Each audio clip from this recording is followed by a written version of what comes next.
이번 토픽은 회귀 개수에 대한 검정을 하는데 P값을 이용하는 경우를 보도록 하겠습니다.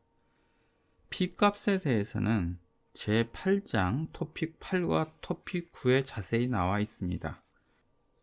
이 두 토픽을 공부한 것으로 가정하고 이번 토픽을 다루도록 하겠습니다. 검정하는 방법은 크게 두 가지가 있습니다. 하나는 이렇게 P값을 이용하는 방법도 있고요. 또 다른 방법은 임계치, 즉 크리티컬 밸류하고 검정 통계량의 값을 계산해서 비교하는 방법이 있습니다. 이번에는 P값을 이용하는 방법을 할 겁니다. P값이 무엇인가? 여기 정의가 나와 있는데 쉽지는 않습니다. 읽어보겠습니다.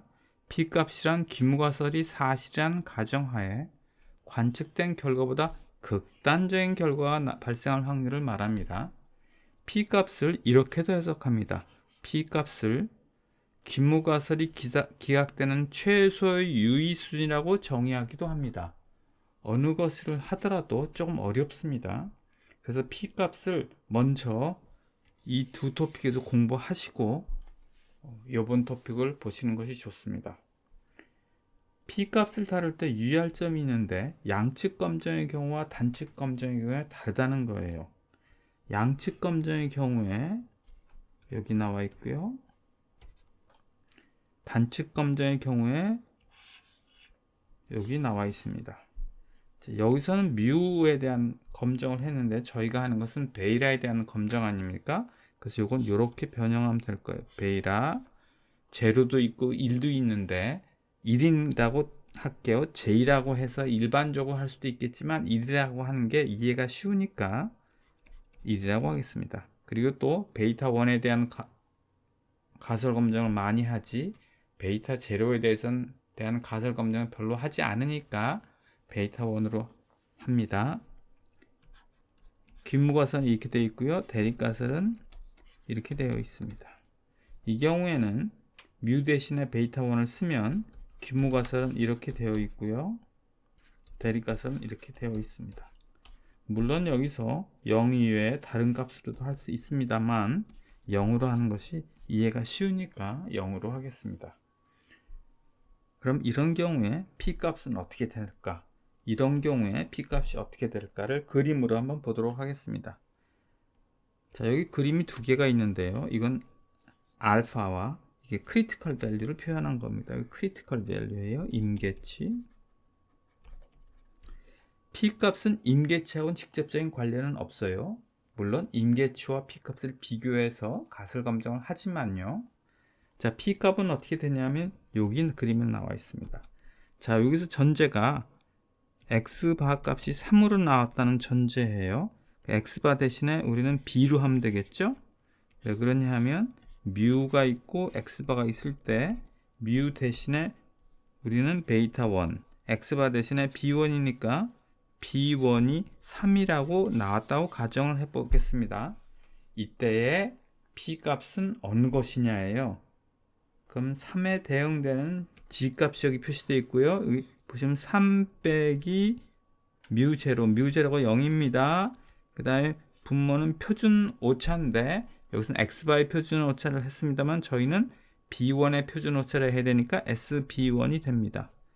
이때 P값이란 3에 대응되는 G값의 오른쪽 꼬리의 면적, 이 녹색 B급 녹색의 면적이 P값입니다. 이번에는 이 경우를 보도록 하겠습니다. 이 경우에는 예를 들어서 여기서는 X바가 1로 했는데요. B1이 1이 나온 경우입니다. 그래서 여기 1 표시가 되어 있고요. 뮤0 대신에 여기 0을 넣어야 되겠고요.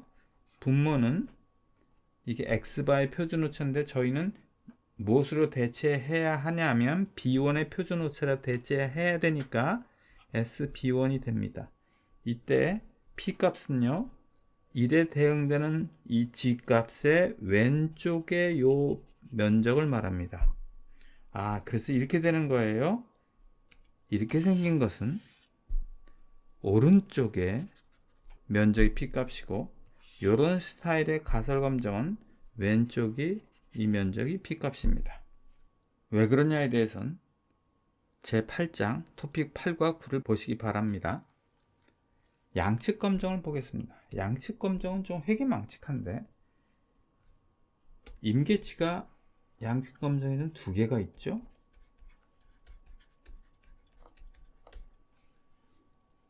그럼 P값은 어떻게 되느냐를 보도록 하겠습니다. P값이 이 경우에 B1이 3으로 나온 경우입니다. 그래서 3이고 여기는 0이고 여기는 조금 전에 본 바와 같이 SB1이 해당됩니다. 이때 오른쪽 면적, 오른쪽 이 꼬리 면적은요 P값이 아니고 2분의 P값이라는 점 유의할 필요가 있습니다. 왜 그러냐 하면 이래요. 검정 규칙은요 P값과 알파를 비교하는 겁니다. 이 룰에 맞추기 위해서는 이것이 2분의 P값이 돼야 돼요. 그래야 요 2분의 알파하고 비교할 수 있기 때문에 그렇습니다.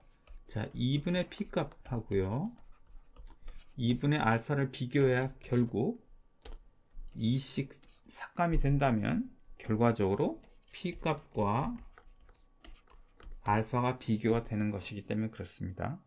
자, 검정 규칙은 이렇게 됩니다. 자, 다시 복습을 하면 단측 검정에서는 한쪽의 꼬리의 면적, 이쪽의 꼬리의 면적 또는 이쪽 꼬리의 면적이 P값이고 양측 검정에서는 이쪽 꼬리, 한쪽 꼬리의 면적이 2분의 P값이라는 점에 유의할 필요가 있습니다. 이 회귀 분석 결과를 보겠습니다. 그리고 이 회귀 분석 결과를 보도록 하겠습니다. 여기 보면 P값이 여기 나와 있어요. 0.0473 여기 0.0473이 되어 있는데 첫 번째 질문은 이 P값은 무엇일까예요. 무엇일까라는 질문은 단측 검정을 기준으로 한 것일까 아니면 양측 검정을 기준으로 할 것인가가 첫 번째 질문입니다.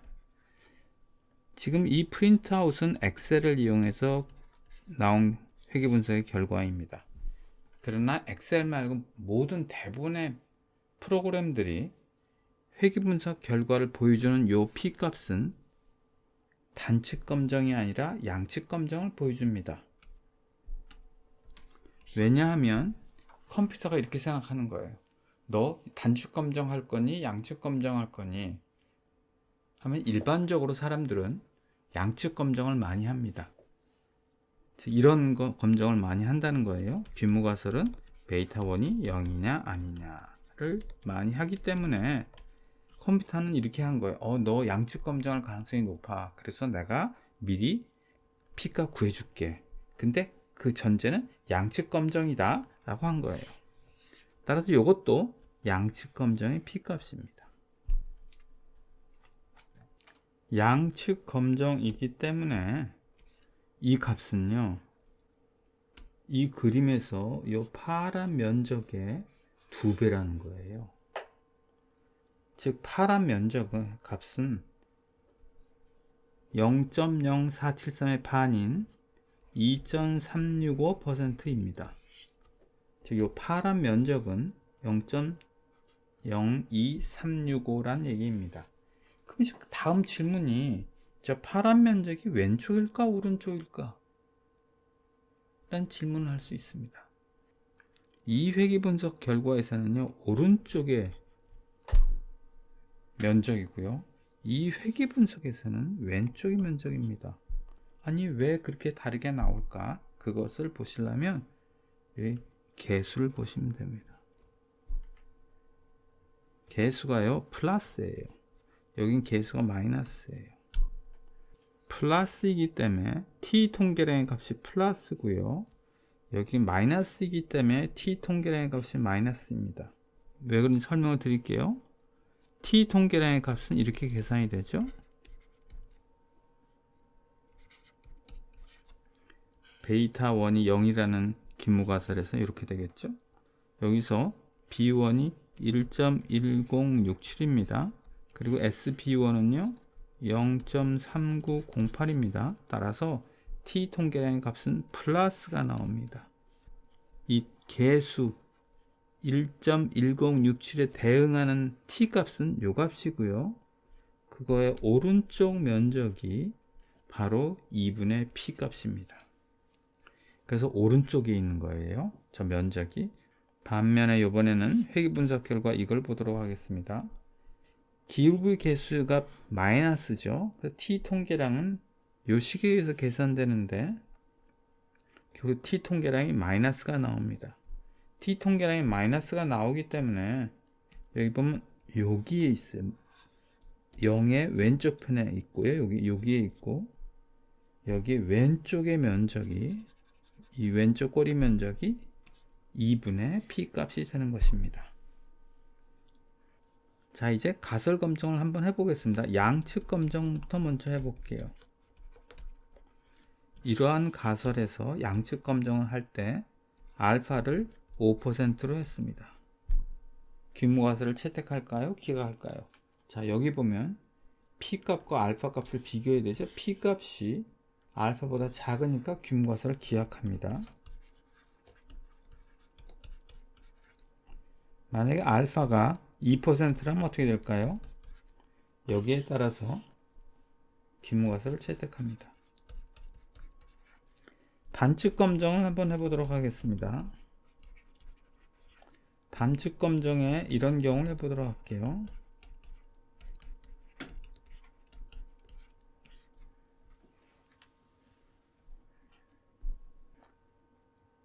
먼저 알파가 5%인 경우를 보도록 하겠습니다. 단측 검정이라면 유의할 점이 하나 있는데 이 P값을 보면 안 된다는 거예요. 이 P값이 아니고요. 단측 검정은 P값이 이겁니다. 즉 0.0473에 나누기 2를 해야 되는 거예요. 그래서 단측 검정의 경우에는 P값이 4.73%가 아니라 2.365%입니다. 그러면 알파가 5%라면 규모가설을 기약하면 되겠죠. 알파가요 3%라면요 규모가설을 기약합니다. 알파가 2%라면요 규모가설을 채택합니다. 언뜻 결과적으로 보면 양측 검정과 단측 검정의 결과가 똑같은 것 같은데요. 여기서 하나를 더 넣어 볼게요. 여기서 양측 검정의 경우에 알파가 3%라면 어떨까요?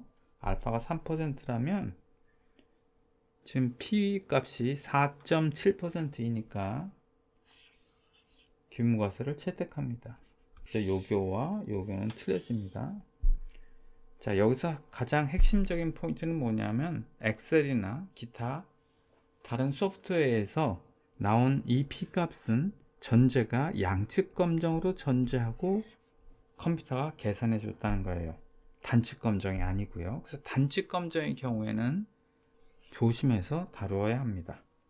그리고 이런 경우에요. 이런 게 결과가 나왔을 때 요런 단측 검정에 대한 검정을 한다면 무조건 규모가설은 채택합니다. 이때 P값이 어느 것이냐 라고 질문을 하면 보통 이때 P값은 계산하지 않지만 꼭 어지로 계산한다면 여기 보다시피 오른쪽 꼬리의 면적이거든요. 따라서 이런 경우는 오른쪽 꼬리의 면적이 P값이 됩니다. 그럼 이런 경우는 이 경우 이런 거에 대한 테스트에서는 의미가 있어요. 왜냐하면 여기서 의미 있는 건 왼쪽의 면적이잖아요. 이런 결과가 있을 때 이런 테스트를 하면 테스트에 의미가 있지 이와 같은 테스트를 하면 별 의미는 없습니다. 지금까지 말로 설명했는데요. 좀 더 명확하게 이해시키기 위해서 글로 표현하는 게 좋을 것 같아서 이렇게 글로 적어 왔습니다. 요거 읽어보시고요. 제가 말로 설명한 것과 동일한 내용입니다. 이상입니다.